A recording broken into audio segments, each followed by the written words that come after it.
Thank you, Camellia Lanyard. Let me say good morning to all of you again, and good morning to the Most High God who's held up the rain for us. But as I said yesterday, freedom fighting and marching is not seasonal. It does not depend upon the weather, but whether or not we have the stamina and the commitment enough to do what must be done to call attention to issues that are pertinent to all of us. So I want to thank you for being here. And this is a historic moment in the city of Detroit. We've had a great 2 days with our Freedom Summits at the Wayne County Community College District, Northwest Campus, dealing with issues, voting rights, civil rights, critical race theory, what it is, what it ain't, criminal justice, police, and community, how we can work together to resolve issues, the history of the civil rights movement, and labor, because labor has had a significant role throughout the history of civil rights, and just a myriad of issues. And then yesterday, as you all know, we had the unveiling of the life-size statue of Dr. Martin Luther King Jr., which will remain in Hart Plaza for generations to come. I think that deserves an applause. I mean, the fact that we have put that in Hart Plaza, and Mr. Mayor, we are completely enthralled and excited by that, and the fact that for generations to come, people can come to Detroit and see what motivated Dr. King to go on to Washington, D.C. And it happened in the D. In case you didn't know, that stands for Detroit. And so we're very pleased about that. I'm pleased to be joined by the Vice Chair of the National Association for the Advancement of Colored People Board of Directors, Ms. Karen Boykins Townsend. Glad to have her. Michigan State Conference President, Yvonne White. Our National President, Attorney Derek Johnson. Our Chairman of the Board of Directors, Mr. Leon Russell. And this right here is Brother Wisdom. I should have enough wisdom to know that's wisdom standing there.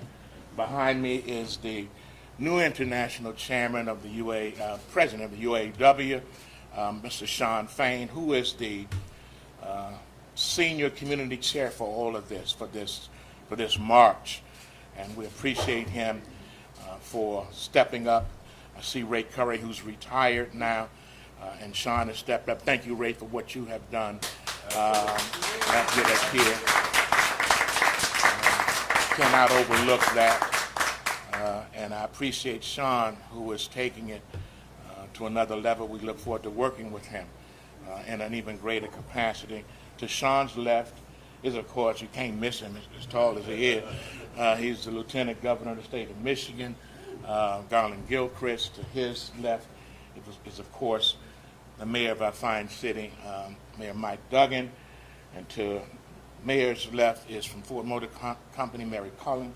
We're glad to have Ford in the house. We got Ford and GM in the house. Right. And to her left is my good friend, Brother Mark Royster. And this is unusual. That's why I'm maybe stammering. This is unusual.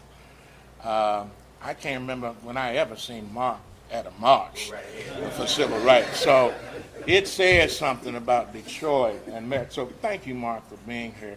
Next to him is Attorney Nabia Yard. He is the head of the Arab Civil Rights League. And sitting over here is the First Lady of the city, Mrs. Duggan, and to her is a co-chair of the Fight for Freedom Fund Dinner Charity, Dean. And I'm glad to see my good friend and brother, soon to retire from Wayne State University, Dr. M. Roy Wilson. And thank you, Dr. Wilson, for what you did in terms of parking. You know, freedom ain't free, and a lot of this stuff costs money, but when you got friends and you know somebody that knows somebody that knows somebody, it helps to know somebody so they can make a way for you. And so, Camellia, let me certainly invite now to the podium the chair of this march for 2023, International President of UAW, Mr. Sean Fain.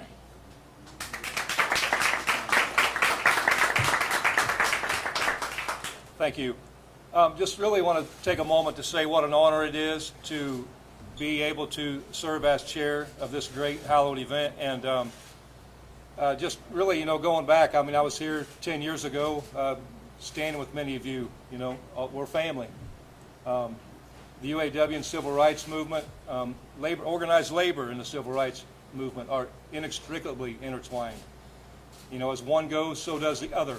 So, labor's been under attack for many years, and obviously you look at what's went on, in the halls of our government, and a lot of our civil rights are under attack, continued. So we stand together, and it is a great, great, prestigious honor to be a part of this, and I look forward to what the UAW, the NAACP, the civil rights movement, and what we're all going to do together as we move forward and we advance working class issues and issues for all of our people. So I appreciate your opportunity and look forward to what lies ahead for all of us. So thank you. Thank you, Sean. Appreciate you. Thank you, sir. In 1963, it was Jerome Kavanaugh. 93, it was Coleman Young. 2003, I think it was Dave Bing. And 2023 is Mayor Mike Duggan.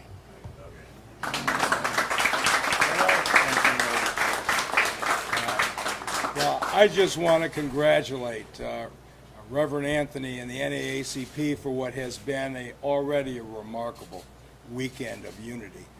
Every community group, educational group, religious group, labor and business all together.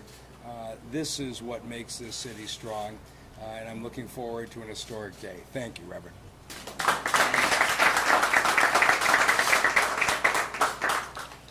I was short, Mayor. That's all. I thought you might have said a little more. It's my pleasure now to introduce the chairman of our National Board of Directors, Mr. Leon Russell. Thank you, Wendell, and good morning. Good morning. As we convene here this morning, I think about what was going on 60 years ago. I think about the fact that 1963 was one of the pivotal years in history for the civil rights movement in particular, civil rights and labor movement in particular. As Dr. King and Walter Reuther were here talking about the joint issues between labor and civil rights, talking about a movement that, as Dr. King put it, here first, talking about that dream, As we stand here in 2023, I ask you, has the dream been deferred yet again? And I think we all have to think about that. We have to think about the fact that as we convene here and get ready to step off and march, is it just about a march? Or is it about the continuation, the realization of that dream? Because we all understand civil rights are under attack. Whether you are a woman, whether you are black, whether you are gay, civil rights is under attack. If you are in labor, your right to organize is under attack.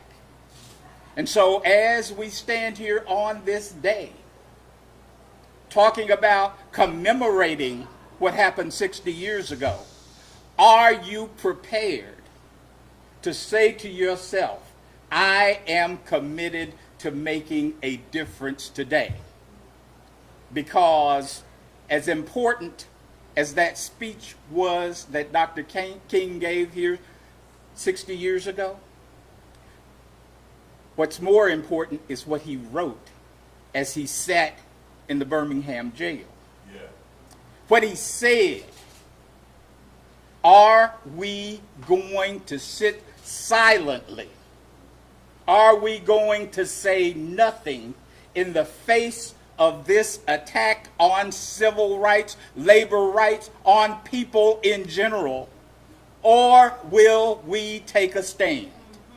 I hope that as you step out into the street this morning, you are making a commitment, not just to march with the Detroit branch, but a commitment to organize our communities, to have them to understand that 60 years ago, folks fought for the right to vote. It's time for us to teach people the importance of the vote and the absolute necessity that they understand and use the power of the vote.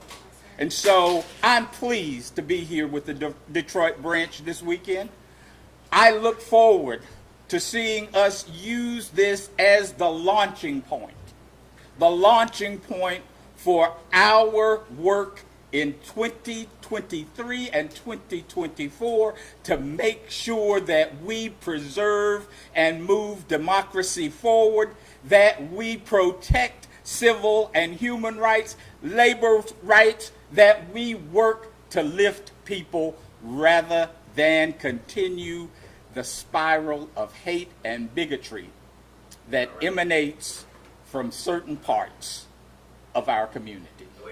So with that, I am pleased to be here. Thank you. Thank you, Leon. Thank you, Leon. Before I ask the Governor to bring some remarks, I'm going to ask Mary Cullen to come from forward and have some remarks. And I'm going to ask Mark Royce to come and say hello or whatever you want to say since he's here, Mark. Thank you. Thank you, Reverend Anthony. On behalf of Ford Motor Company, I'm just really honored to be here today. As everyone has said, this is a milestone day. When I think about Ford's history, we look to the NAACP as the real organization that we want to partner with to think about equity and justice. More importantly, as the president of the philanthropic arm, we really are in communities trying to help those most in need, fighting for equity, fighting for justice. And so today what inspires us is Dr. Martin Luther King Jr.'s words that we should work together, that we should collaborate. And so today I'm going to be joined by our nonprofit partners and Ford employees to walk to Hart Plaza together.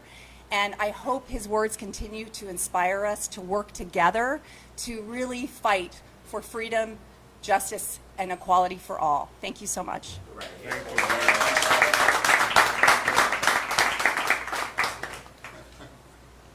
I know, Mark. I know. We say in the church, always be ready. I know. I am ready. I am ready. So this is, we are very humbled to be here today. The most important question we have in our lives is, what are we doing for others? And that, you know where that comes from, the man we're honoring today. And 60 years later, we're in these streets of Detroit, where General Motors has its headquarters, and we are doing a lot to create jobs here with the mayor and labor and everybody else. So once again, this is going to be the highest tech opportunity of jobs and making a living, I believe, once again, right here in the city of Detroit. So I'm honored to be here today. My good friend, Dr. Reverend Wendell Anthony, asked me to do that on a text. And I said, for sure. And so for sure. And so it's an honor to be here today. It really is. It's the warmth, the unity, the inclusion, all of that is what our company is all about. And I couldn't be more proud to represent our company in this environment for what really matters. Thank you. Thank you, sir. Good morning, everybody. Very briefly, the state of Michigan is proud that we continue to, through our heart and soul, the city of Detroit, to be an anchor in the movement for justice equity, for civil rights, and for human rights. On behalf of Governor Gretchen Whitmer and the entire state of Michigan, we welcome all of those who are visiting and traveling here for this historic day. This is a generational moment, and it's personal for me. My father marched 60 years ago as a 6-year-old in this march. His older brother was 10. To be here, and I'll be here with them, walking with them today, shows you that as important as the speech that was given is the movement that it inspired to go higher. And here in Michigan, we hope that every person can see a path for themselves to be their best, especially those who have been hindered, hurt, or harmed by racism, by homophobia, by sexism, and all other forms of hatred and bigotry. Now, it's our job as people who have the power of the government because of what the voters blessed us with to make sure we use it to create opportunity for people. And that is why we have worked to lead here in the state of Michigan, having historic criminal justice reforms that have created more jobs and opportunity for people in generations through our Clean Slate automatic criminal record expungement program, whether it is including LGBTQ community in our state civil rights law. We have so much more work to do, but it is inspired by movements like this one. So thank you for being a part of it. Let's march, let's keep marching, let's keep working, let's keep organizing, let's keep fighting until we win for all of our people.